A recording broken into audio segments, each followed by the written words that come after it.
maître vient de dire à ma gouvernante que votre père rentre aujourd'hui de Tarente et qu'il veut vous marier.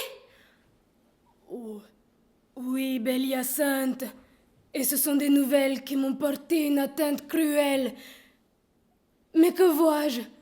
Vous pleurez. Mais n'êtes-vous pas assuré de l'amour que j'ai pour vous? Oh, c'est que j'ai ouï dire, Octave, que votre sexe aime moins que le nôtre et que les ardeurs que les hommes font voir sont des feux qui s'éteignent aussi facilement qu'ils naissent. Oh, alors, ma chère Hyacinthe, mon cœur n'est donc pas fait comme celui des autres hommes. Sans cela, je ne vous aurais pas épousé contre l'avis de mon père. Je veux bien croire que vous sentez ce que vous dites. Bon. Oh, Hyacinthe, voici Scapin. Un homme qui pourrait bien, s'il le voulait, nous être, dans tous nos besoins, d'un secours merveilleux. Mais qu'est-ce, Seigneur Octave? Qu'y a-t-il? Oh, viens, Scapin. Tu sais, Scapin, qu'il y a 2 mois, le seigneur Géronte et mon père s'embarquèrent ensemble pour un voyage qui regarde certains commerces où ils sont mêlés. Léandre et moi fûmes laissés par nos pères, moi sous la conduite de Sylvestre et Léandre sous ta direction. Oui, je me suis fort bien acquitté de ma tâche. Bon, et quelque temps après, Léandre fit rencontre d'une jeune Égyptienne dont il devint amoureux, et un jour que je l'accompagnais, nous entendîmes dans une petite maison, une rue écartée, quelques plaintes mêlées de sanglots. Bon, la curiosité me fit presser Léandre de voir ce que c'était. Nous entrons dans une salle où nous voyons une vieille femme mourante, assistée d'une servante qui faisait des regrets et d'une jeune fille toute fondante, en larmes, la plus belle et la plus touchante qu'on puisse jamais voir. Bon, Sylvestre, saurais-tu me résumer le propos sans quoi je crains que nous y soyons encore pour demain? Oh, laissez-le-moi finir en 2 mots. Son cœur prend feu dès ce moment. Il ne saurait plus vivre qu'il n'aille consoler son aimable affligé. Ses fréquentes visites sont rejetées de la servante devenue la gouvernante par le trépas de sa mère. Voilà mon homme au désespoir. Il presse, conjure, supplie, point d'affaire. On lui dit que la fille, quoique sans bien, est sans appui et de famille honnête, et qu'à moins que de l'épouser, on ne peut souffrir ses poursuites. Mais encore, Voilà son amour augmenté par les difficultés. Il consulte dans sa tête, agite, raisonne, balance, prend sa résolution. Le voilà marié avec elle depuis 3 jours et endetté de 200 pistoles pour la dot. ah, Et ajoute avec ça le retour du père qui a prévu de le marier avec la fille du seigneur Géronte. mais vous voici tous deux embarrassés pour une bagatelle.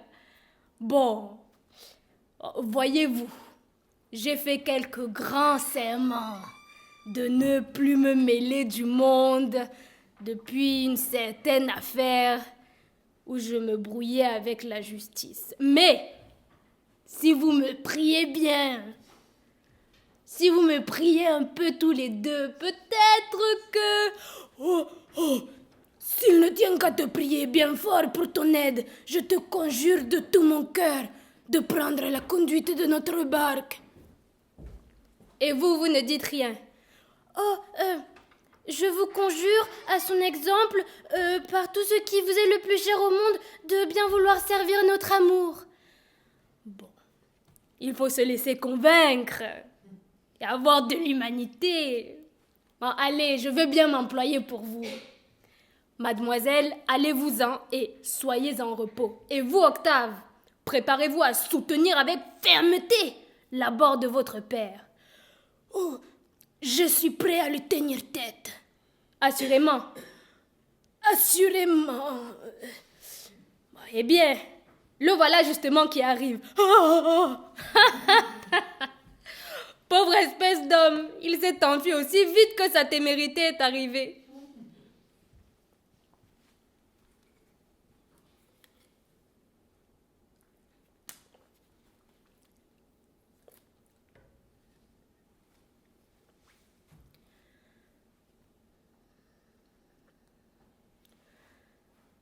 Attends jamais. Oui, parler d'une action pareille à celle-là. Oh, il a déjà entendu parler de l'affaire et elle lui tient si fort en tête qu'il en parle tout seul. En voilà une témérité bien grande. Je voudrais savoir ce qu'ils pourront me dire sur ce beau mariage. Tâcheront-ils de manier la chose? Ou entreprendront-ils de l'excuser? Non. Prétendront-ils m'amuser par quelque conte en l'air? Tous leurs discours seront inutiles. Je saurai mettre mon pandar de fils en lieu de sûreté. Ça, nous allons voir. Et pour ce coquin de Sylvestre, je le rouerai de coups. Oh, j'étais bien étonné qu'il m'oubliait. Vous voilà donc, sage gouverneur de famille, beau directeur de jeunes gens. Monsieur, je suis ravie de vous voir de retour. Bonjour, Scapin. Mais toi, Sylvestre, tu as bien suivi mes ordres. Voilà une belle manière. Et mon fils s'est comporté fort sagement pendant mon enfance.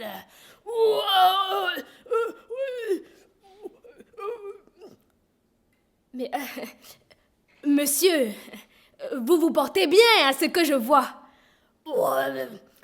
Assez bien. Mais tu ne dis mot, coquin de Sylvestre. Votre voyage a été bon, hein?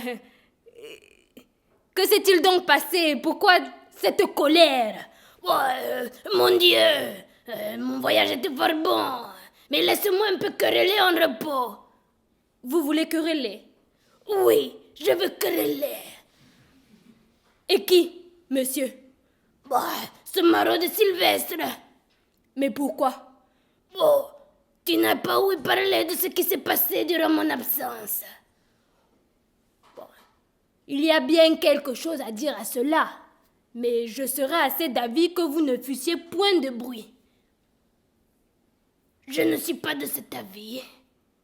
Moi, et je veux faire du bruit de tout mon sou. Mais voulez-vous qu'Octave soit aussi sage que vous? Les jeunes gens sont jeunes et n'ont pas toute la prudence qu'il faudrait pour ne rien faire de déraisonnable. Témoin, notre Léandre, qui, malgré toutes mes remontrances, est allé faire de ce côté encore pire que votre fils. Et j'ai ouï dire, moi, que dans votre jeunesse, vous avez été autrefois compagnon parmi les femmes. C'est vrai, mais je n'en demeure pas d'accord. Je me suis toujours tenu à la galanterie. Que voulez-vous qu'il fît? Il voit une jeune personne qui lui veut du bien, car il tient cela de vous, d'être aimé de toutes les femmes. Il la trouve charmante, il lui rend des visites. Elle se rend à sa poursuite, il pousse la fortune. Le voilà surpris avec elle par ses parents, qui lui forcent la main et lui contraignent de l'épouser. Oh, la belle fourbe que voilà. Eussiez-vous voulu qu'il se laisse tuer? Il vaut mieux encore être marié que mort. On ne m'a pas dit que l'affaire se soit passée ainsi. demandez à Sylvestre, il ne vous dira pas le contraire. Sylvestre, c'est par la force qu'il a été marié. Oui, monsieur. Bon, alors il devait donc aller aussitôt protester la violence chez un notaire. Cela m'aurait épargné de faire appel à la justice pour rompre ce mariage. Oh, mais vous ne le romprez point, car j'ai trouvé le frère de cette jeune fille qui a été épousée. Ah, J'ai tant tourné de tous les côtés qu'il a été prêté l'oreille à mes propositions et je lui ai fait promettre d'ajuster l'affaire pour quelques sommes. Et il donnera son consentement à rompre le mariage pourvu que vous lui donniez un peu d'argent. oh, et qu'a-t-il demandé? D'abord des choses par-dessus les maisons. Et quoi? Des choses extravagantes. Mais encore. Il ne parlait pas moins de 500 ou 600 pistoles. Oh, 500? Sait-il ce que c'est? Se moque-t-il des gens? C'est ce que je lui ai dit. Je lui ai bien fait entendre que vous n'étiez point dupe. Enfin, bon. Après plusieurs discours, voici où s'est réduit le résultat de notre conférence. Nous voilà autant, m'a-t-il dit, que je dois m'équiper pour aller à l'armée. Et le besoin que j'ai de quelque argent me fait consentir malgré moi à ce qu'on me propose. Il me faudrait un cheval de service, m'a-t-il dit. Et je n'en saurais avoir un qui ne soit tantôt raisonnable à moins de 60 pistoles. Eh bien, pour 60 pistoles, je les donne. Il faudrait aussi le harnois et le pistolet. Et cela ira bien pour encore 20 pistoles. Oh, 20 pistoles et 60, ça fait 80. C'est beaucoup.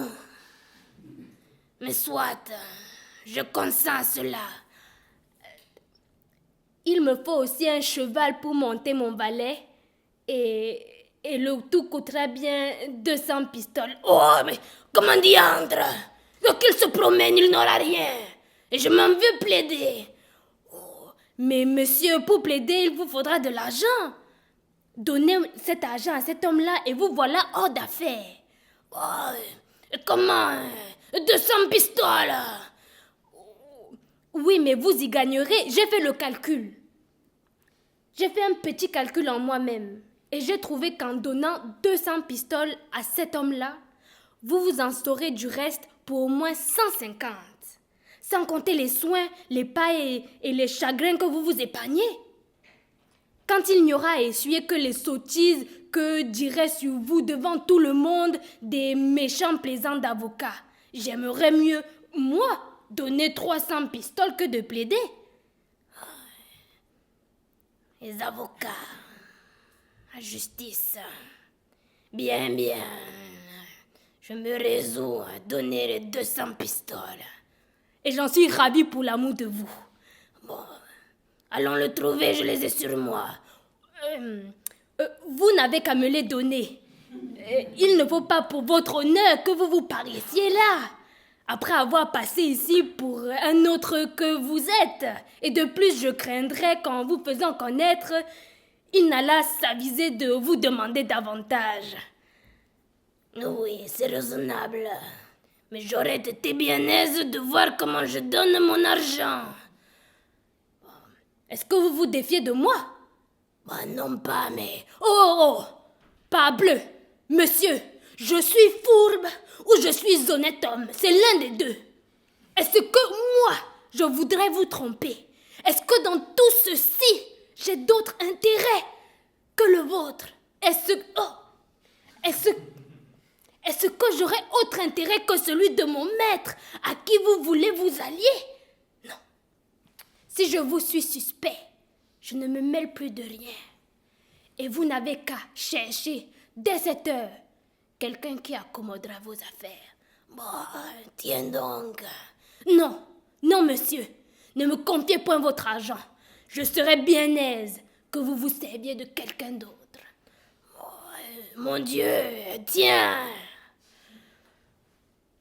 Non, vous dis-je, ne vous fiez pas à moi. Que sait-on si je ne veux pas attraper votre argent? Oh, tiens, te dis-je, ne me fais point contester davantage. Mais songe à bien prendre tes sûretés avec lui. Il n'a pas affaire à un sot. Ouais.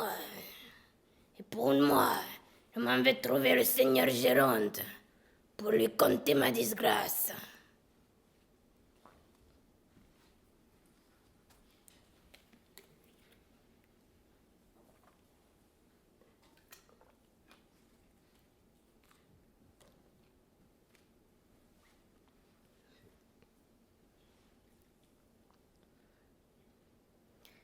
Seigneur Argante, ce que vous m'apprenez sur votre fils rompt étrangement les mesures que nous avions prises ensemble. Ma fille, que je devais faire venir à Tarente avant mon retour, trouvera les choses mal disposées à ce que nous nous proposions de la donner en mariage à Octave. Ne vous mettez pas en peine, Seigneur Géronte. Je vous réponds de renverser les projets d'Octave et j'y vais travailler de ce pas.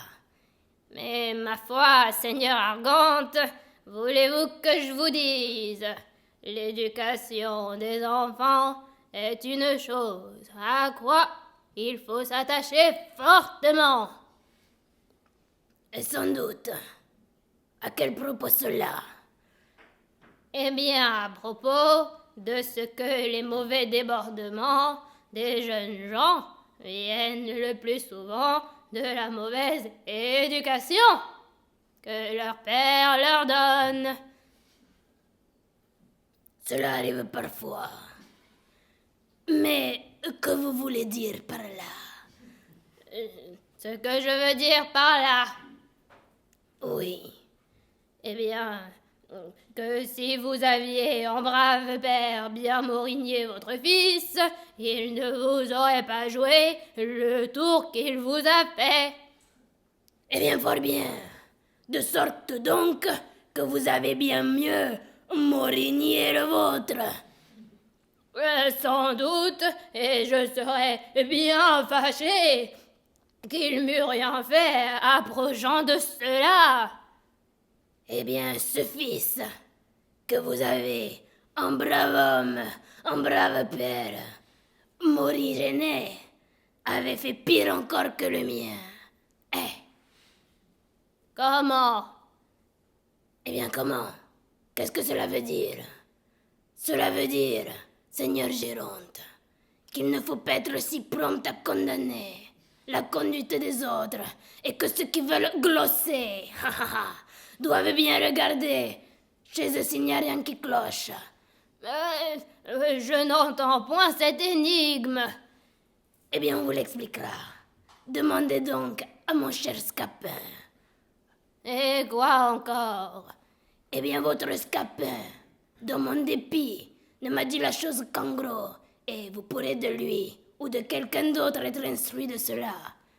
Mais pour moi, je vais vite consulter un avocat et aviser les biens que j'ai à prendre. Je m'en vais de ce pas m'enquérir de cette affaire auprès de Léandre. Jusqu'au revoir, mon cher Géronte. Octave, quel incapable. Pourquoi faut-il que le ciel m'ait ôté ma fille unique? Jadis, j'aurais pu en faire mon héritière au lieu de ce fat d'Octave.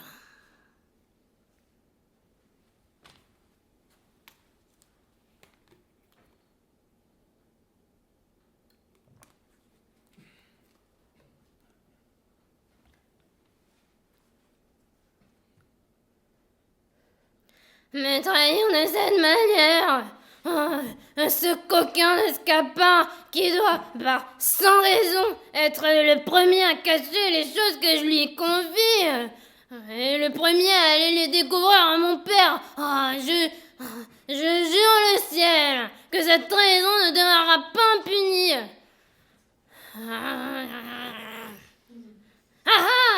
Vous voilà, Scapin. Je suis ravie de vous retrouver, monsieur le coquin. Monsieur Léandre, votre serviteur, c'est trop d'honneur que vous me faites. Vous faites le méchant plaisant, Scapin, mais je vous apprendrai. Monsieur, que vous ai-je donc fait? Ce que tu m'as fait.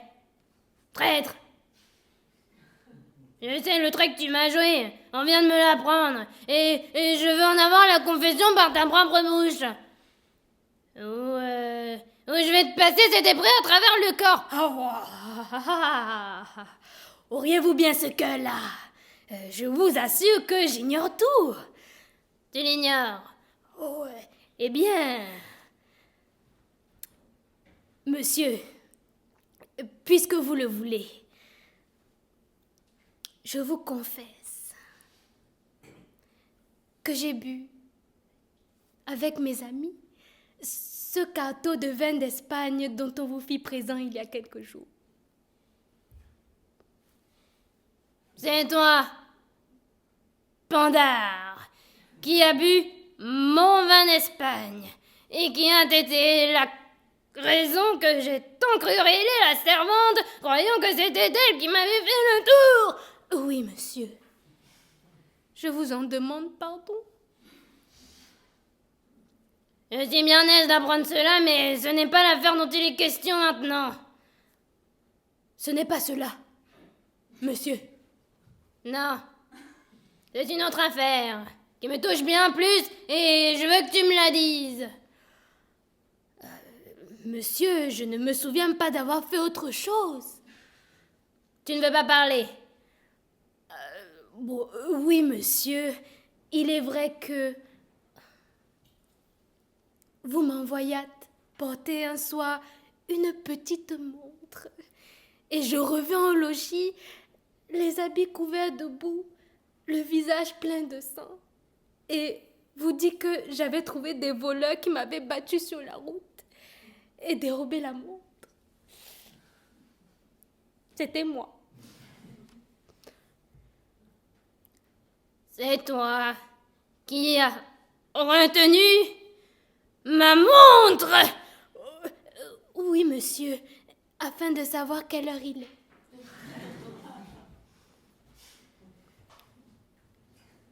J'apprends ici de bien jolies choses. Et j'ai un serviteur fidèle. Fort bien. Mais ce n'est toujours pas, encore et toujours pas, ce que je te demande. Ce n'est pas cela. Non, infâme. C'est autre chose. Encore que je veux que tu me confesses. Peste. Parle vite. J'ai hâte. Monsieur, voilà tout ce que j'ai fait. Voilà tout. Eh bien, oui, monsieur. Vous vous souvenez de ce loup-garou, il y a 6 mois, qui vous donna tant de coups de bâton la nuit? Eh bien... C'était moi, monsieur, qui faisait le loup-garou.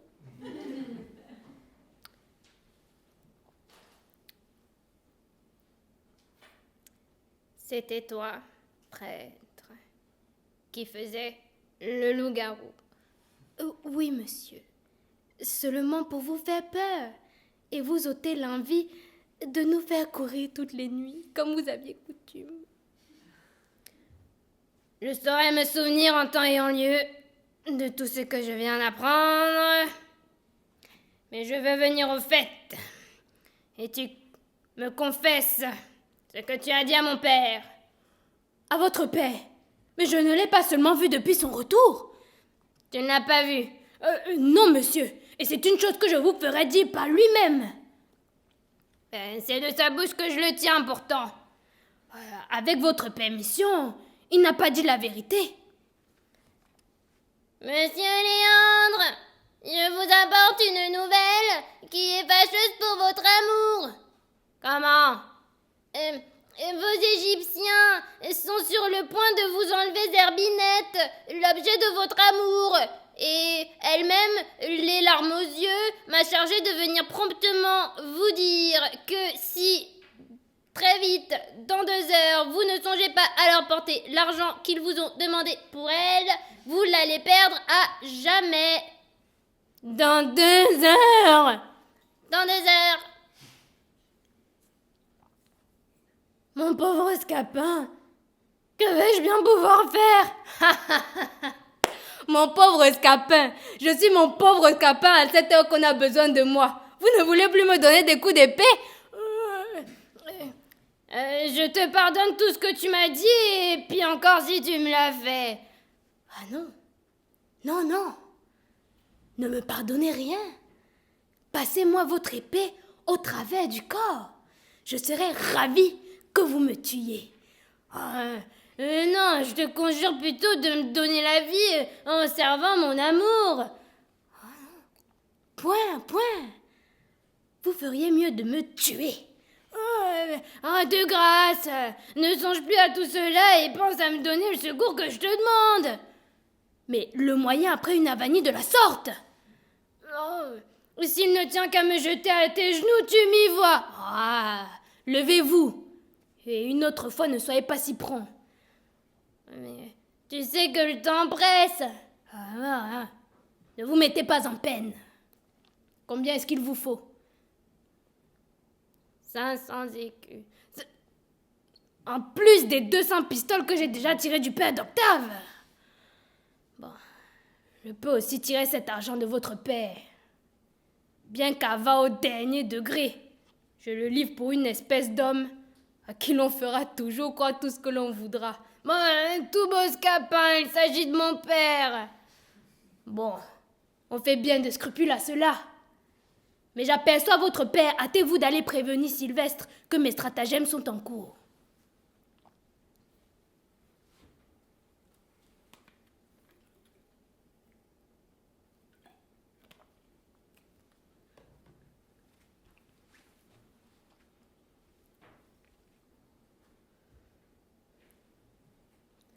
Ô ciel, ô disgrâce imprévue, ô misérable père, pauvre Géronte, que feras-tu? Que dit-il de moi avec ce visage affligé? N'y a-t-il donc personne qui puisse me dire où se trouve le seigneur Gérondois? Oh là, es-tu aveugle, que tu ne me vois pas? Monsieur, il n'y a pas moyen de vous rencontrer. Il y a 1 heure que je suis devant toi. Qu'est-ce que donc il y a? Monsieur. Quoi? Monsieur, votre fils. Eh bien, mon fils, encore. Est tombé dans une disgrâce, la plus étrange du monde. Et laquelle? Je l'ai trouvé tantôt tout triste de je ne sais quoi que vous lui avez dit ou vous m'avez mêlé à propos. Bon, et cherchant à divertir cette tristesse, nous nous sommes allés promener sur le port. Là, entre autres plusieurs choses, nous avons arrêté nos yeux sur une galère turque avec un bel équipage. Et un jeune turc de bonne mine nous a invités d'y entrer et nous a présenté la main, nous a fait 1000 civilités, nous a donné la collation. Et qu'il y a donc de si affligeant à cela? Pendant que nous mangions, il a fait mettre la galère en mer et se voyant éloigné du port, m'a fait mettre dans un esquif et m'envoie vous dire que si vous ne lui envoyez pas par moi, tout à l'heure, 500 écus, il va envoyer votre fils en Alger. Diantre, comment? 500 écus? Oui, monsieur. Et de plus, il ne m'a donné pour cela que 2 heures. Le pandard de Turc m'assassinait de la façon. C'est à vous, monsieur, d'aviser promptement au moyen de sauver des fers un fils que vous aimez avec tant de tendresse. Que diable allait-il faire dans cette galère? Il ne songeait pas à ce qui pouvait arriver. Va-t'en, Scapin, va-t'en vite, dire à ce Turc que je vais amener la justice après lui. La justice en pleine mer. Vous vous moquez des gens. Mais que diable allait-il faire dans cette galère? Une méchante destinée conduit quelquefois les personnes. Il faut, Scapin, que tu fasses ici l'action d'un serviteur fidèle. Et quoi, monsieur? Que tu ailles dire à ce Turc qu'il me renvoie mon fils et que tu te mets à sa place jusqu'à ce que j'ai amassé la somme qu'il demande. Monsieur, songez-vous à ce que vous dites et vous figurez-vous que ce Turc ait si peu de sens que d'aller recevoir un misérable comme moi à la place de votre fils. Mais que diable allait-il faire dans cette galère? Il ne devinait pas ce malheur, mais songez, monsieur, qu'il ne m'a donné que 2 heures. Et tu dis qu'il demande 500 écus. 500. N'a-t-il pas de conscience? Vraiment, oui. De la conscience à un Turc. Sait-il bien ce que c'est que 500 écus? Oui, monsieur. Il sait que c'est 1500 livres. Et croit-il, le traître, que 1500 livres se trouvent dans le pas d'un cheval? Ce sont des gens qui n'entendent point de raison. Mais que diable allait-il faire dans cette galère? Et que de paroles perdues! Laissez là cette galère et songez que le temps presse et que vous courez le risque de perdre votre fils. Hélas, hélas, Léandre, mon pauvre maître, peut-être que je ne te reverrai jamais et qu'à l'heure où je te parle, on t'emmène en Alger. Mais le ciel me sera témoin que j'ai fait pour toi tout ce que j'ai pu et que si tu manques à être racheté, il n'en faut accuser que le peu d'amitié d'un père. Attends, Scapin, je m'en vais guérir cette somme. Dépêchez-vous donc, monsieur, je tremble que l'heure ne sonne. N'est-ce pas 400 écus que tu as dit? Non, 500 écus. 500 écus? Oui. Que diable allait-il faire dans cette galère? Vous avez raison, mais hâtez-vous. Maudite galère. Cette galère vous tient à cœur, hein? Tiens, Scapin, je ne me souvenais pas que je viens justement de recevoir cette somme en or et je ne croyais pas qu'elle m'eût dû d'être aussitôt ravie. Tiens, va racheter mon fils. Oui, monsieur. Mais dis à ce Turc que c'est un scélérat. Oui. Un infâme. Laissez-moi faire. Qu'il me tire 500 écus contre tout droit. Oui. Et que si je l'attrape, je saurais me venger de lui. Oui. Va vite requérir mon fils. Oh là, monsieur. Quoi? Où est donc cet argent? Ne te l'ai-je pas donné? Ah non, vraiment. vous l'avez remis dans votre poche. Ah, c'est la douleur qui me trouble l'esprit. Je le vois bien. Que diable allait-il faire dans cette galère? Maudite galère, traître de Turc, tous les diables. Il ne peut digérer les 500 écus que je lui arrache. Mais il n'est pas quitte envers moi. Je veux qu'il paye en une autre monnaie l'imposture qu'il m'a faite auprès de son fils qui a failli me valoir des coups d'épée.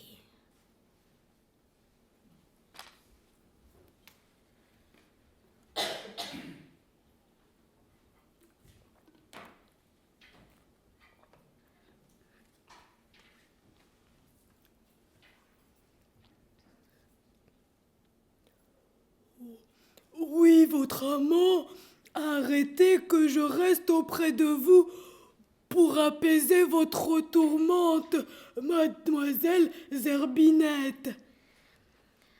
J'accepte la proposition, Sylvestre, et je ne suis point personne à reculer lorsque l'on m'attaque d'amitié.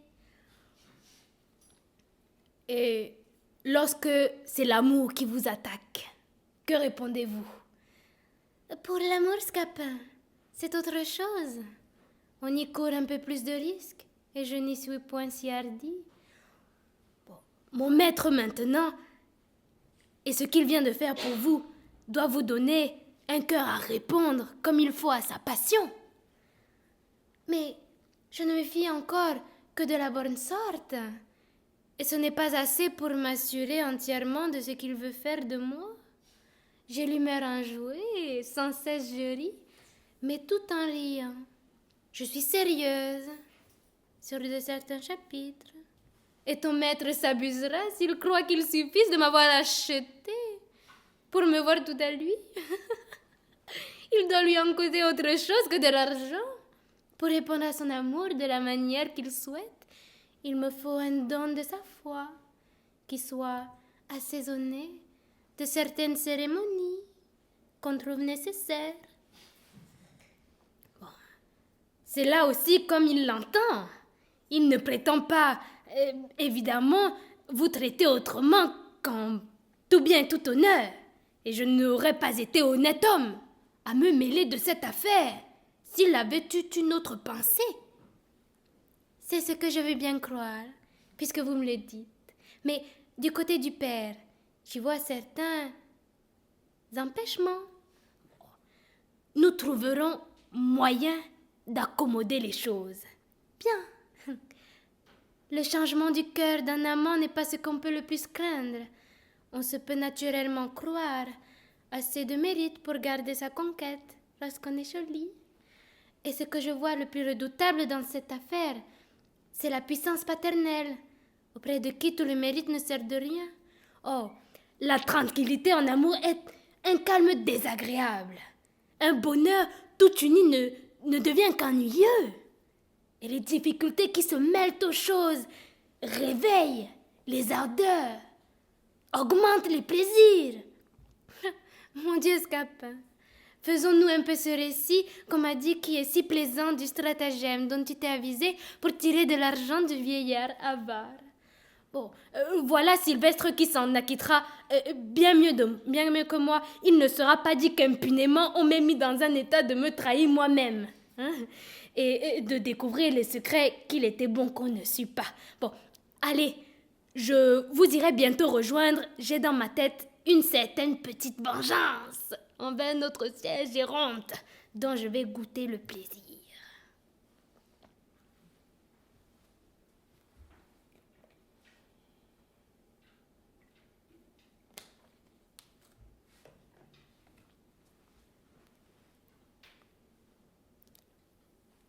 Eh bien, Scapin, comment va l'affaire de mon fils?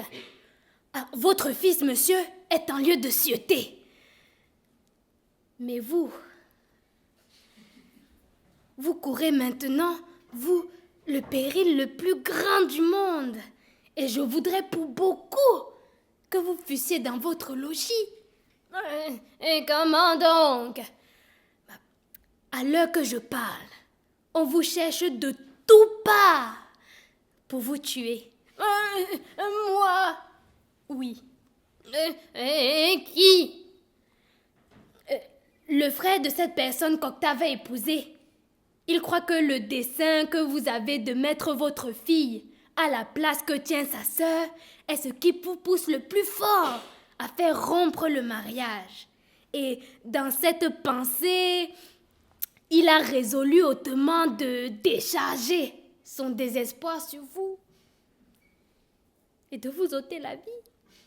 Et tous ses amis, gens d'épée comme lui, cherchent de tous les côtés et demandent de vos nouvelles, de sorte que vous ne sauriez faire un pas ni à droite, ni à gauche, que vous ne tombiez dans leurs mains. Mais que ferais-je, mon pauvre Scapin? Ah mais moi je ne sais pas. Monsieur, voici une étrange affaire. Et je ne tremble pour vous que des pieds jusqu'à la tête. Ne saurais-tu trouver quelques moyens pour me tirer de la peine? J'en imagine bien un. Mais je courrais le risque, moi, de me faire assommer. Eh bien, Scapin, montre-toi serviteur zélé et ne m'abandonne pas, je t'en prie. Bon, je le veux bien. J'ai une tendresse pour vous qui ne saurait souffrir que je ne vous laisse sans secours. Bon, tu en seras récompensé. Et je te promets cet habit-ci quand je l'aurai un peu usé. Attendez.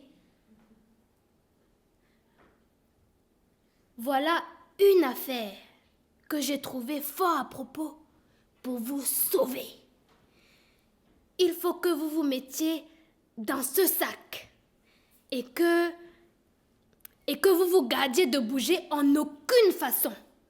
Je vous chargerai sur mon dos comme un paquet de quelque chose et je vous porterai ainsi au travers de vos ennemis, jusque dans votre maison où quand nous y serons, nous pourrons nous barricader et envoyer quelqu'un guéri main forte. L'invention est bonne.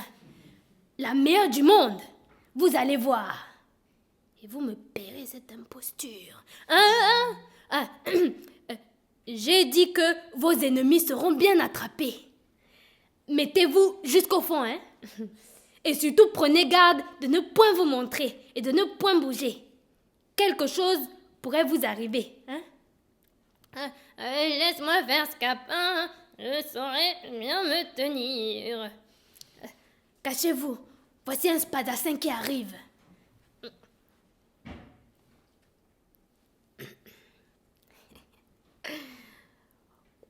Quoi? Je n'aurai pas l'avantage de tuer ce Géronte. Et quelqu'un par charité ne m'enseignera où il est. Je le trouverai qu'il se cacha au centre de la terre. Ne vous montrez pas, hein? Oh, l'homme au sac! Oui, monsieur. Je te vole un louis si tu m'enseignes où est Géronte. Vous cherchez le seigneur Géronte? Oui, mordi, je le cherche. Et pour quelle affaire, monsieur? Je veux qu'Aéris les faire mourir des coups de bâton. Oh, monsieur, les coups de bâton ne se donnent point à des gens comme lui, et ce n'est pas un homme à être traité de la sorte. Qui? C'est pas de Géronte, c'est Vélitre. Le seigneur Géronte n'est ni Fat, ni Marot, ni Bélitre. Et vous devriez, s'il vous plaît, parler d'autre façon. Comment tu me traites, moi, avec cette hauteur? Je défends comme je dois un homme à qui l'on a offensé. Et est-ce que tu es des amis de ces gérontes? Oui, monsieur, j'en suis. Oh, Cadenis, tu es de ses amis? À la bonne heure. Tiens, ces coups de bâton. Voilà ce que te vaille pour lui. Monsieur, doucement. Allez, c'est pour ça de ma part. Pam, pam, pam, pam. Adios. Diable de Gascon. Ouais,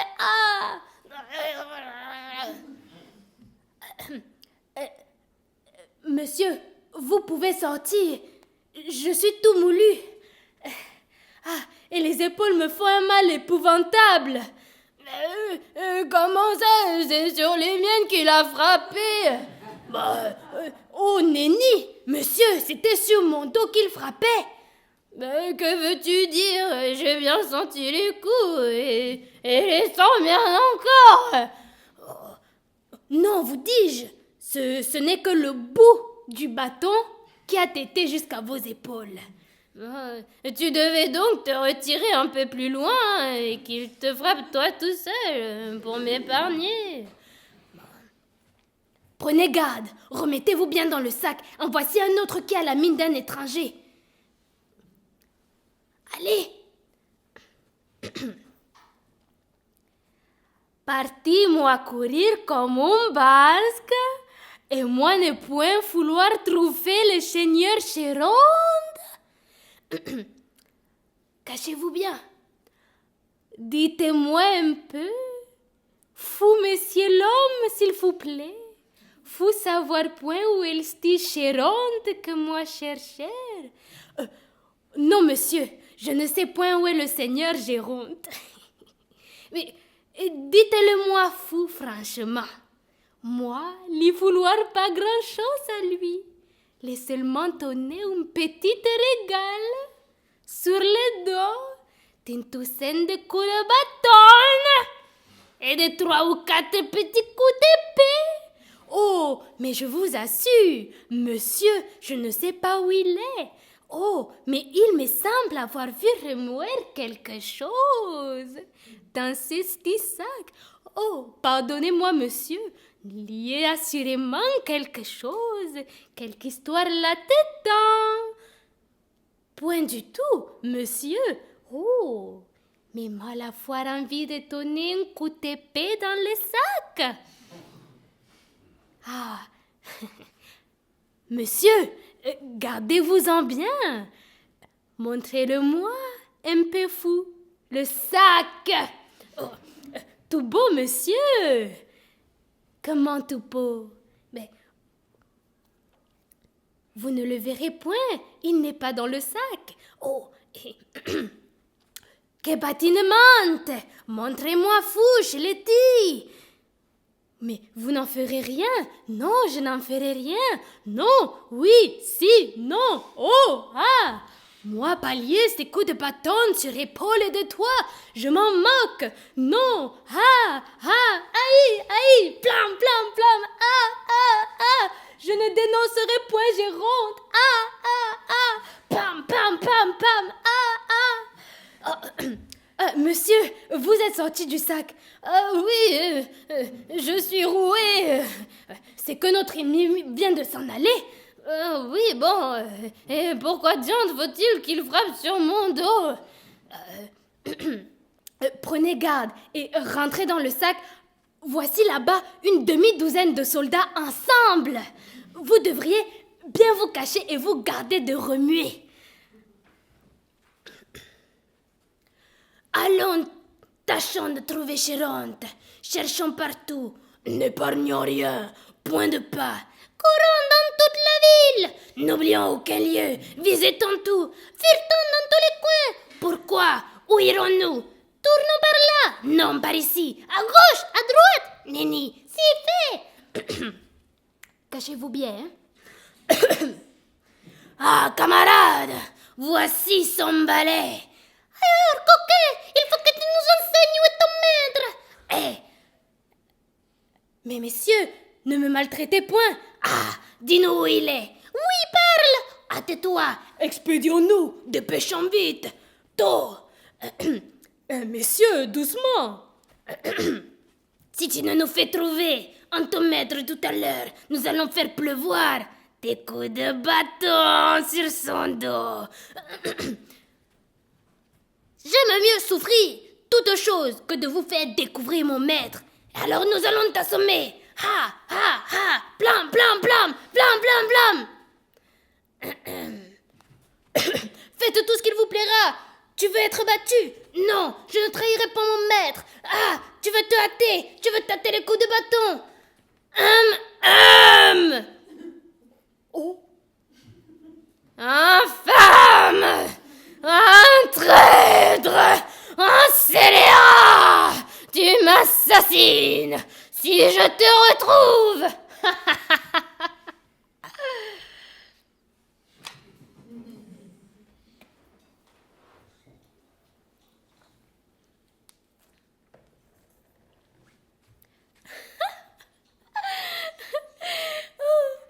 Je veux prendre un peu l'air.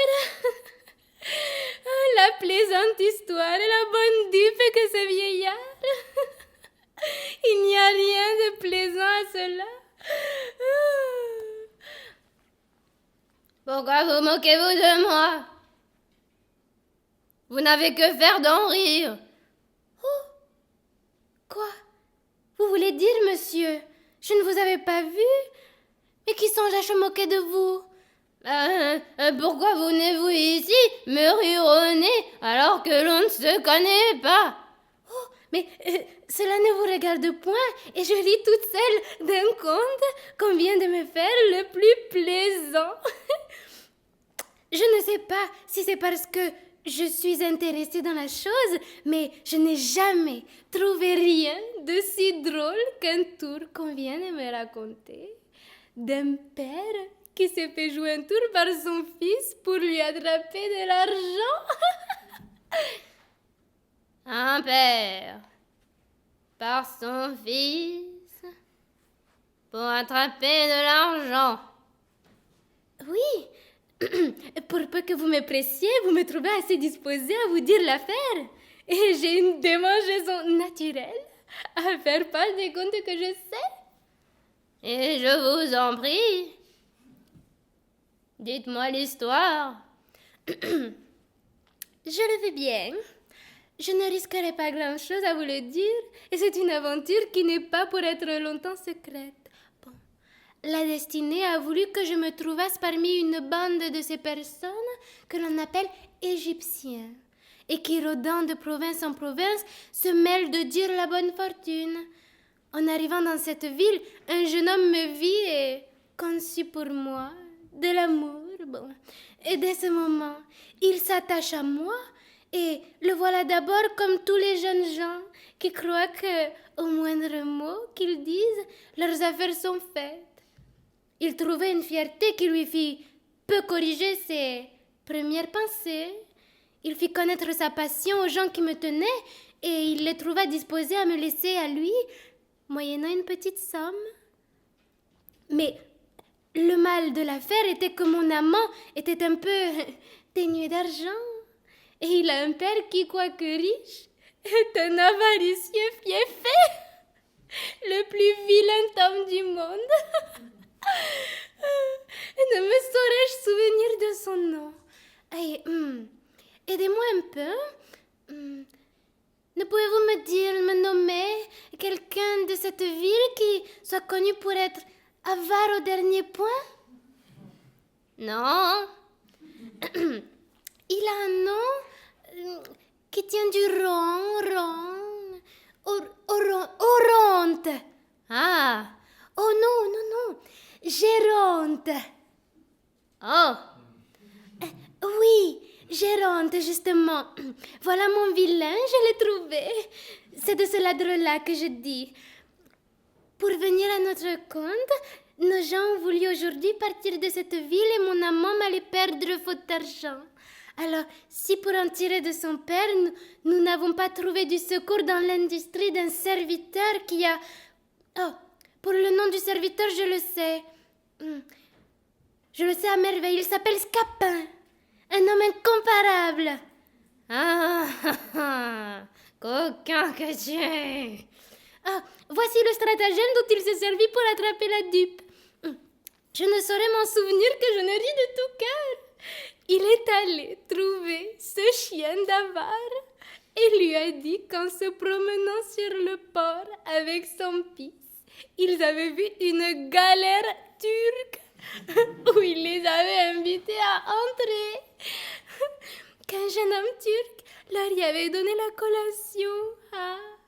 Tandis qu'ils mangeaient, on avait mis la galère en mer et que le Turc l'avait renvoyé lui seul sur terre dans un esquif avec ordre de dire au père que son fils allait être emmené en Alger.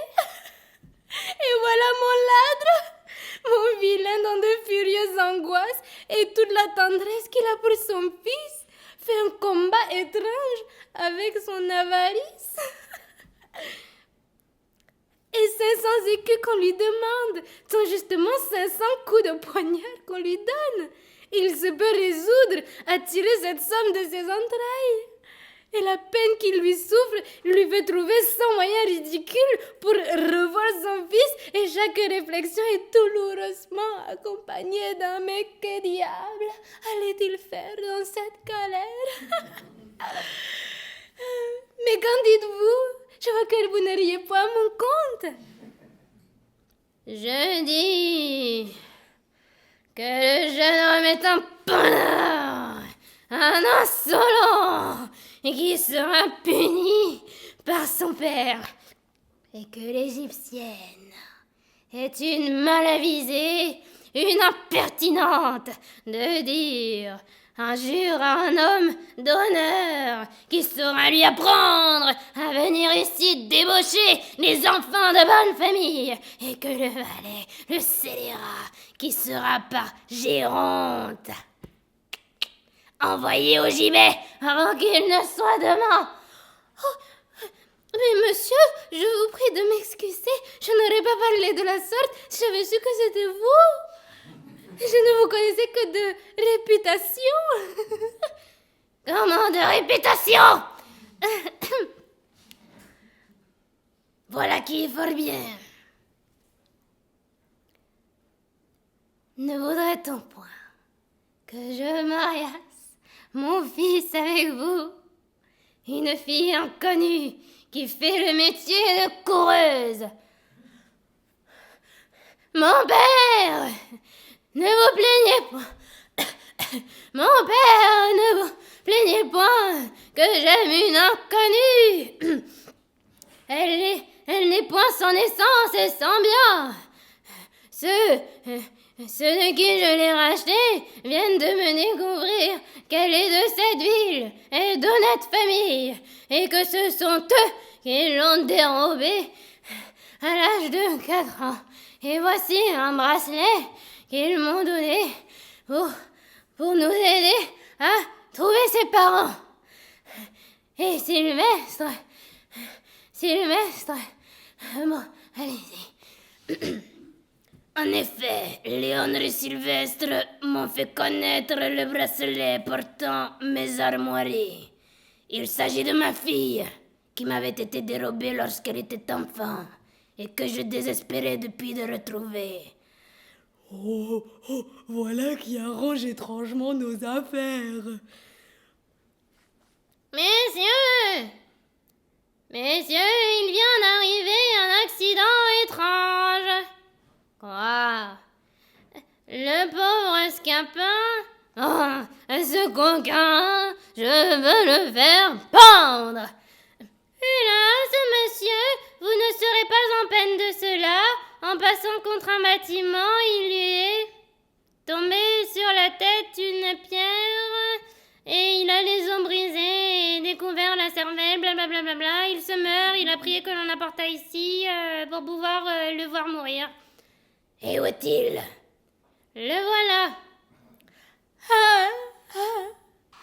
Messieurs, vous me voyez dans un étrange état. Je n'ai pas voulu mourir sans venir vous demander pardon. Demandez pardon à toutes les personnes que j'ai pu offenser.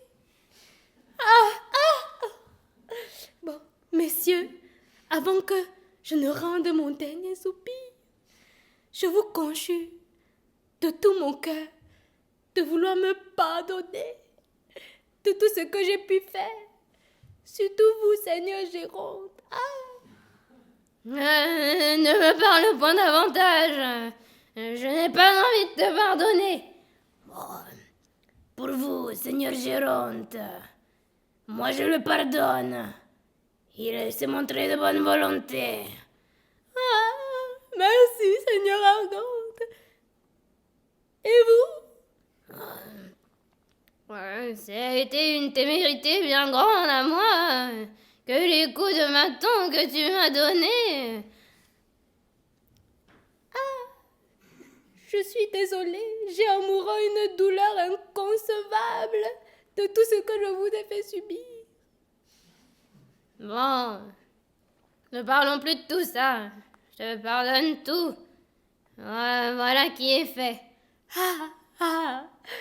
Monsieur, je me sens soulagée par vos paroles, comme si je regagnais de la vitalité. Je te pardonne, à charge que tu mourras. Voilà mes faiblesses qui me reprennent. Bon, Seigneur Géronte, en faveur de notre joie de voir finalement nos enfants mariés, il faut le pardonner sans condition. Soit. Bon, allons souper ensemble chez moi, pour mieux goûter notre plaisir. Et moi qu'on me porte au bout de la table, en attendant que je meure.